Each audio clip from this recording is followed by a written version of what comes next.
Hello welcome to my channel. இன்றைக்கி என்ன recipe பார்க்க போறோம்னா சூப்பரான ப்ரான் தொக்கு பார்க்கலாம்.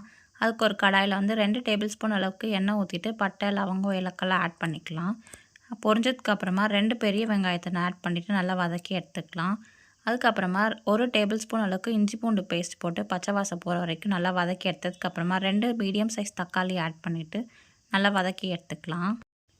இப்போது மசாலாலாம் ஆட் பண்ணிக்கலாம். 1 டீஸ்பூன் மிளகாய்த்தூள், 2 டீஸ்பூன் மல்லித்தூள், கொஞ்சமாக மஞ்சத்தூள், அதுக்கப்புறமா 2 டீஸ்பூன் கரம் மசாலா ஆட் பண்ணி கொஞ்சமாக கசூரி மெத்து ஆட் பண்ணி நல்லா வதக்கி எடுத்துக்கலாம் பச்சை வாசம் போகிற வரைக்கும்.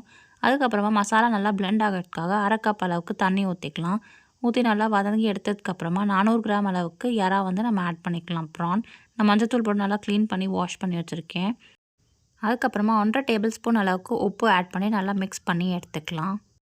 நல்லா மீடியம் ஃப்ளேமில் 10 மினிட்ஸ் நல்லா குக் பண்ணி எடுத்துக்கலாம். நம்ம போடும்போது எறா வந்து நல்லா நீளமாக இருக்கும். ஒன்ஸ் குக் ஆகிடுச்சுன்னா நல்லா சுருங்கி இருக்கும். அது வரைக்கும் குக் பண்ணி எடுத்துக்கலாம். கொஞ்சமாக கொத்தமல்லி இலை ஆட் பண்ணிவிட்டு நல்லா வதக்கி எடுத்துக்கலாம். கொஞ்சம் தண்ணியாக இருக்க மாதிரி தான் இருக்கும். இன்னும் 2 நிமிஷம் ஹை ஃப்ளேமில் வச்சோன்னா நல்லா குக் ஆகி தொக்கு கன்சிஸ்டன்சிக்கு வந்துடும். இந்த மாதிரி லாஸ்ட்டாக kasuri methi and coriander leaves போட்டு நம்ம ஃப்ளேம் வந்து ஆஃப் பண்ணிடலாம்.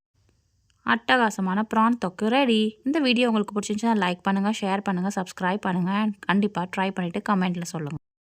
Thank you. Bye bye. Have a good day.